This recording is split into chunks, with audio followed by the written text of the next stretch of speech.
18.000 ғаламның жаратушысы, рахымды Аллахым.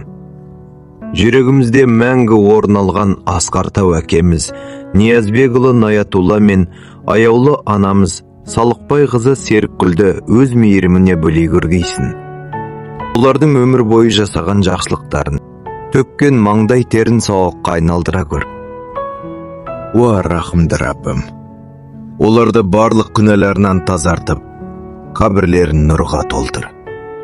Жалғыз қалған қабірлерін кеңейтіп жарық қыл. Қабірлерін жайлы, рахат болатын жәннат бақшасының бір бағына айналдыра көр. Оларға жан тыныштығын, жүрек рахатын, мәңгілік тыныштық пен мейірімімді нәсіп еткейсін. Өмірінде жасаған жақсы амалдарын қабыл етіп, қателіктер мен кемшіліктерін толық кешіре көр. Уа Алла, бізді осы өмірде ата-анасының разылығымен жүретін құлдарынан ете көр. Ақырет күні жәннаттың ең жарық, ең нұрлы орындарында олармен қайта қауышуды жаз.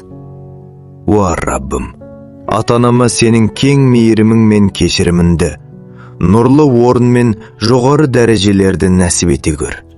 Олардың рухтарын шаттыққа бөлеп, мәңгілік тыныштық сыйлай көр. Әумин.